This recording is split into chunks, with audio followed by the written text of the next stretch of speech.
In this tutorial, we'll carry on from where Google Ads Part A finished off.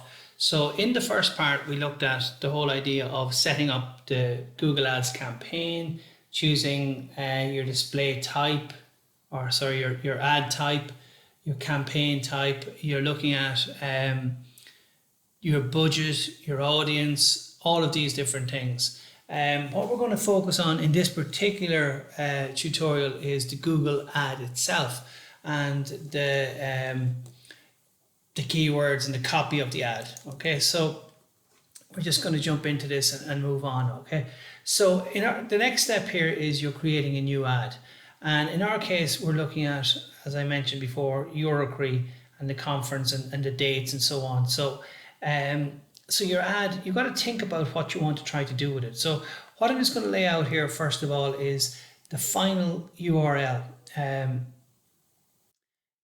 There's two things we're going to talk about the final URL, but the first thing we're going to mention here is the actual address here, and you put that in there. There's also a thing called the display URL, which is down here. Display URL and the final URL could be different. They have to be the same main domain, so Eurocre 18 or Eurocre 22, but it could direct you to a specific path. So in other words, it can bring you to a folder within that and a page within that if you want to. So again, the actual display path has got to be a certain length as well. Okay, so with headline 1, and you can see where headline 1 is here. Okay, you're looking at 30 characters for that, 30 characters for headline 2, and headline 3 30 characters as well. Okay, now when we look at this, it'll give us more than 3 headlines, which will allow us to rotate them and select them if we want to as well. So we'll have a look at that in a minute in real life. Then you've got your description. Gathering of educators in hospitality and tourism management in Dublin this November. All right. And that appears here. And then you've got your description 2, which is register now, which is your call to action. Okay. Now these can be 90 characters long, so it could be a lot longer than register now. So you've got to think about what you're trying to do. It's not about filling the whole 90 characters, and in some cases it's a case of trying to cut things down so they fit within 90 characters. But let's be honest, you're trying to encourage people to take action here. So you've got to think about the correct words you're going to use here, what's going to incite them into action. That's really what you got to think about. So you can see here headline 2, headline 3, and then obviously the display path appears here like that, and the final URL could be slightly different, as we said, but display path is what appears actually on the ad. Then you've got your description 1 and your description 2. Okay, so we'll go and create an ad now in a second. Okay. Right, what I'm just going to do is jump in and create the ad and then come back to the exercise. Okay, so the first thing it asks me when I go in here is to create keywords. Okay, so I'm going to just pause it here for a second. I'm going to pretend that I've, I'm going to call my ad Create 22.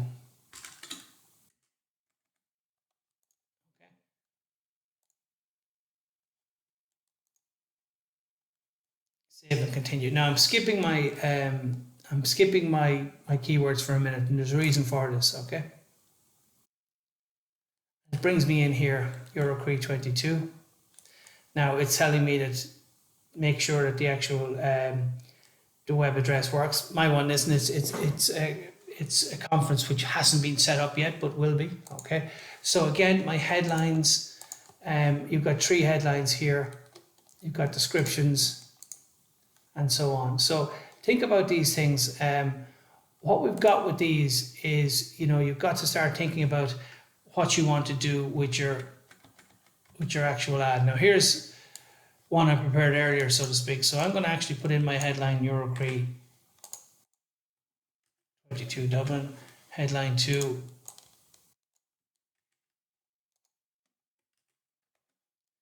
And then be inspired.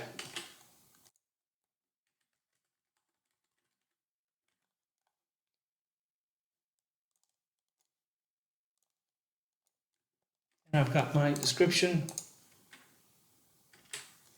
85 characters. And then obviously a very short call to action. I could put in something in there before that. Obviously, if I wanted to, I could say like,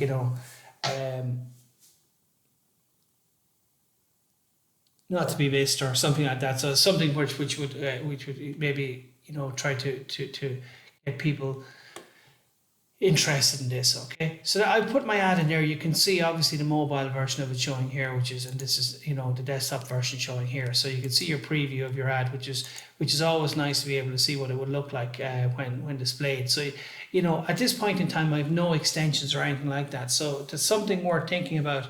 Maybe earlier on when we were talking about adding extensions, we probably should do. We can play around with them, we go back and we can jump back in and so on. Okay, so I'm going to jump back to the PowerPoint. Now, what I want you to do here is in the PowerPoint. This is very, very important. What I want you to do here is I want you to either do it individually or as a group. I want you to create a Google ad for selling coffee beans. Right now, not selling coffee, cups of coffee, coffee beans. Okay. What I want two things. I want you to do the ad like this. Okay. So I want you to have a headline 1, headline 2, headline 3 if necessary. Okay. And then I want you to have description 1, description 2. They can be 90 characters. Your headline's got to be less than 30 each. Now, what I want to say about this, if your headline 1 is 32 and your headline 2 is 28, does that work? No, it doesn't. All of them have to be less than 30. I want, it's not necessary for you to put in a URL at this point in time. So I want you to do this. And more importantly, or as importantly, I want you to create the keywords you think would be useful to entice people to buying your coffee beans. Okay, so we're trying to sell coffee beans. Okay, now, this is exercise 1. So if you haven't already done it, can you please do it now? So pause the video and do it now. And this is important because really it's going to start you thinking about, when you start thinking about creating, we'll say 90 characters for headlines and 180 characters for your actual description. That's only 270 characters. It sounds, it sounds very simple. And is it? Well, it's more difficult than you think. So have a go at it. Pause the video there and have a go at it.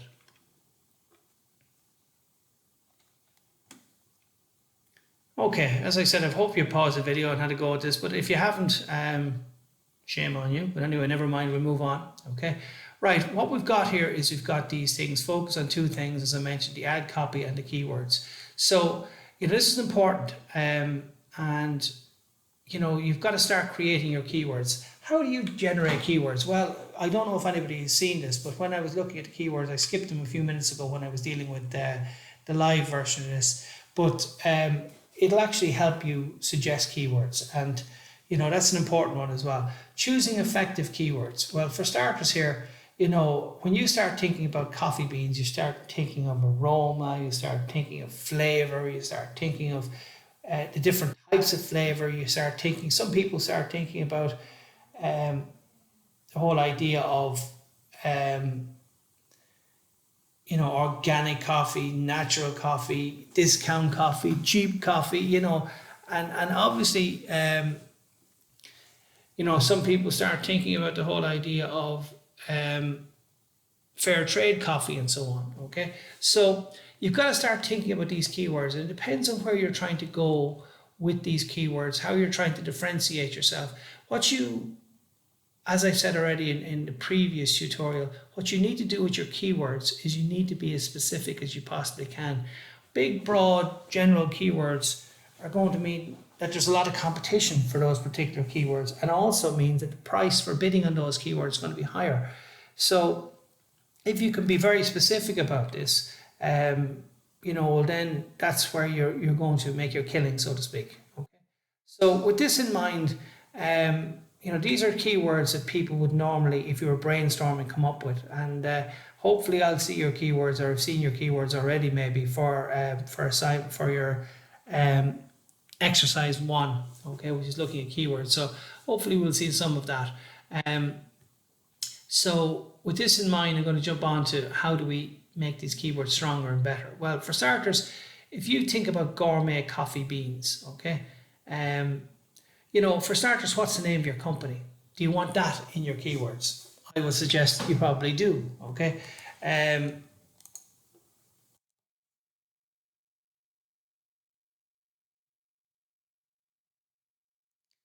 On top of that, do you want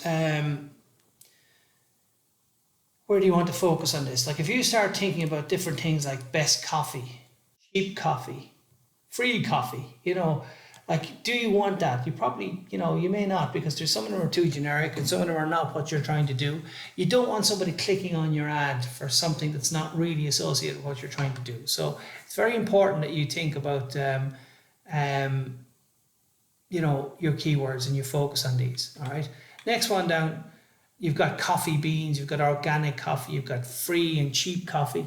So what I've done here is you can see some of these ones will actually, quite often, which is important here, they're talking about keywords rather than keyword.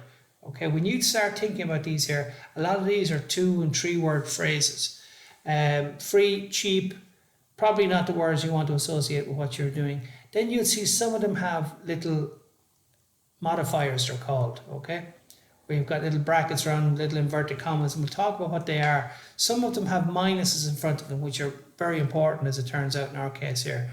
And then you've got some of them here which are, like coffee, too generic on its own, because you're talking about everything from an Irish coffee right through to, a coffee shop and so on. So we're actually trying to be more specific than that.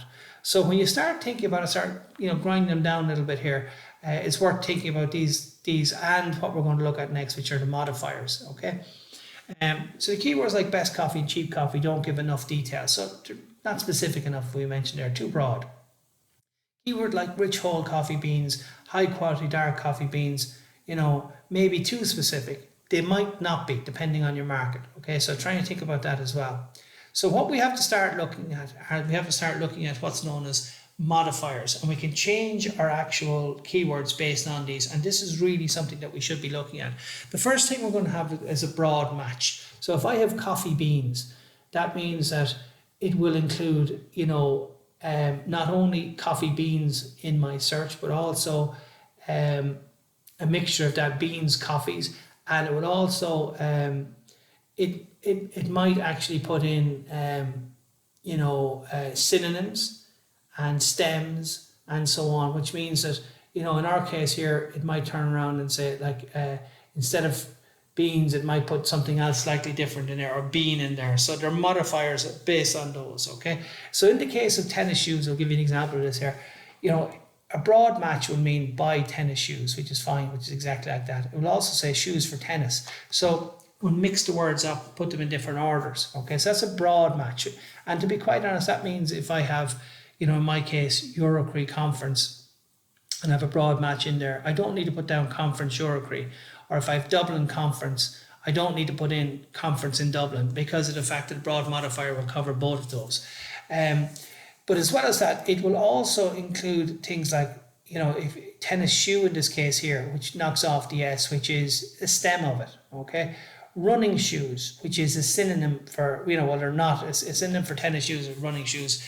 Tennis trainers, so they'll use synonyms in there as well.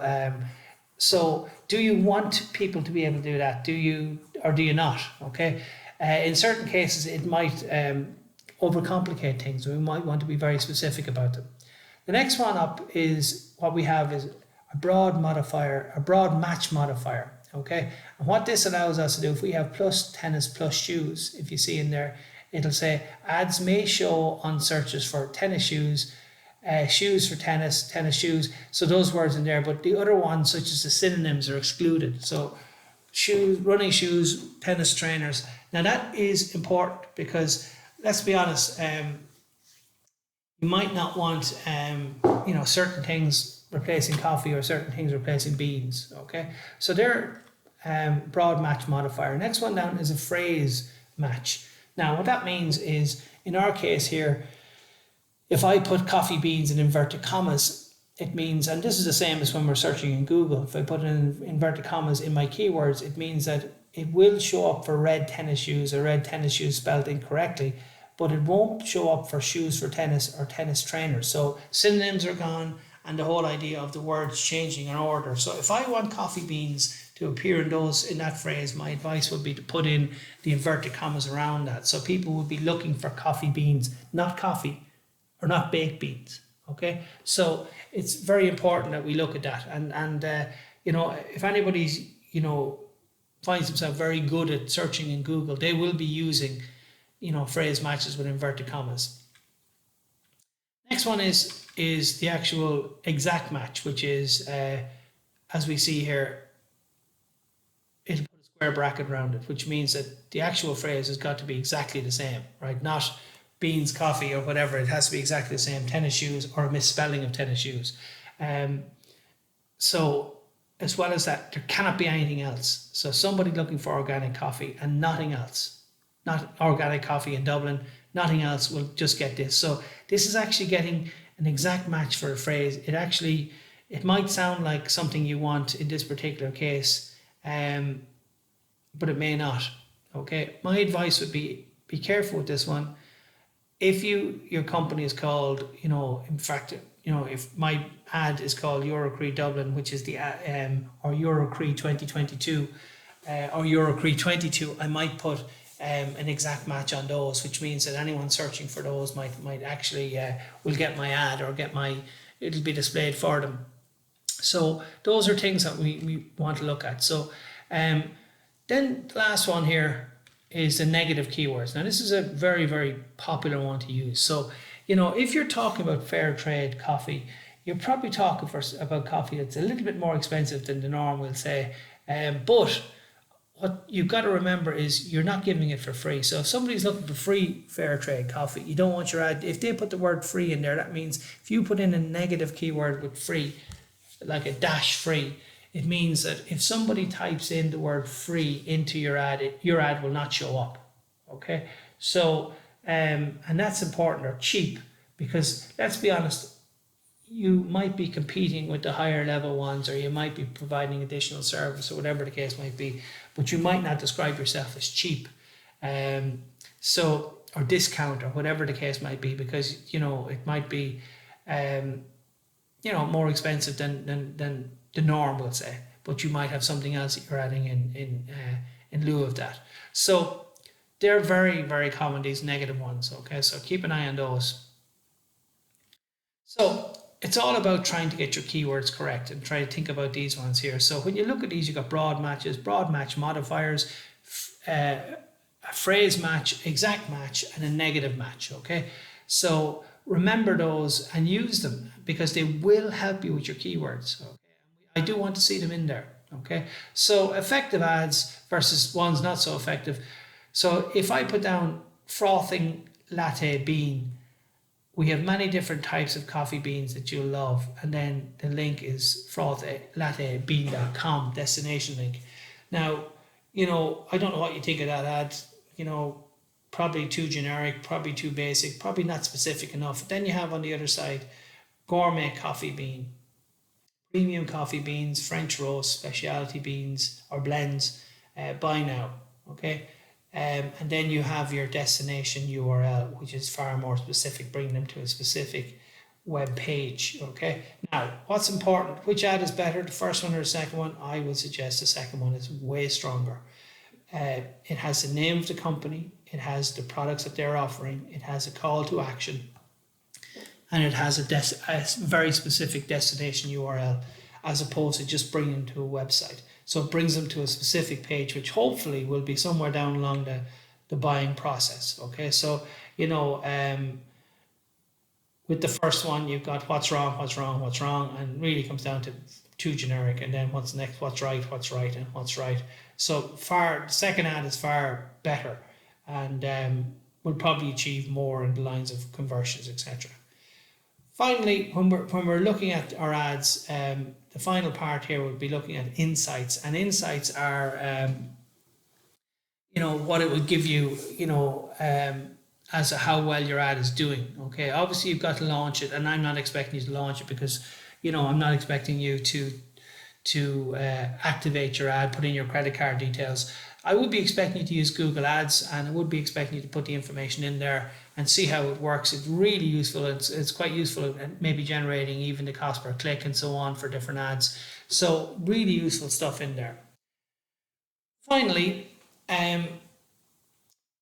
your assessment on the Google ads, right? What I've done is I've put together an actual an Excel file which includes, you know, your student name, your email address, and so on. Okay, the goal of your campaign. So really, what we're doing, rather than getting everyone to submit something directly from Google Ads, what I'm expecting you to do is, yeah, set up your ad in Google Ads, but then copy and paste your details in here. So decisions that you made are all going to appear in here in your actual Google ad template, and then you'll submit your Google ad template to me on the day of submission or beforehand if you want to. Okay, and this is available on the website, and it's also available on Dropbox. So go and visit those and download the actual templates as well. Okay, so use this template. You can use it, as I say, it's either a group assignment or an individual assignment,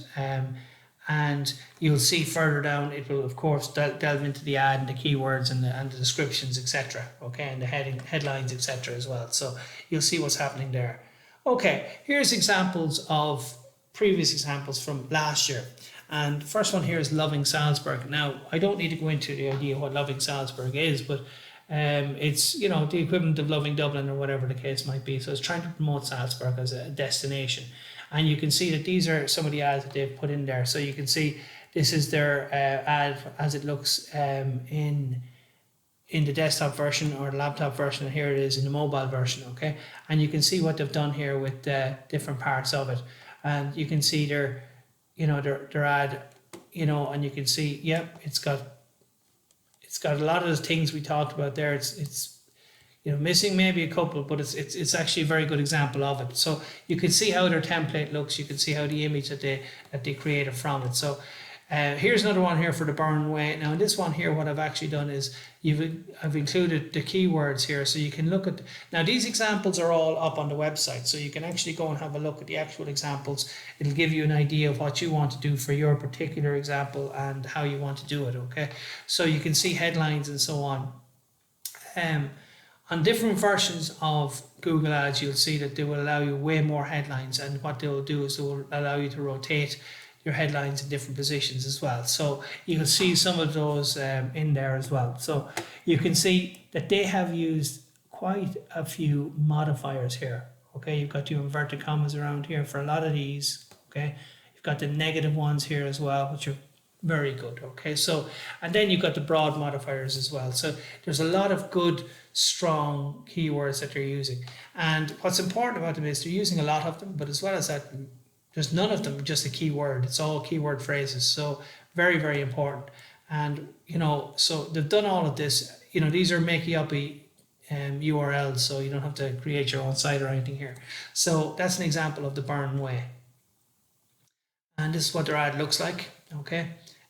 So again, they are using extensions, and the extensions are working quite well for them. Just to finish off on this, all of those examples are available up on the website and up on Dropbox.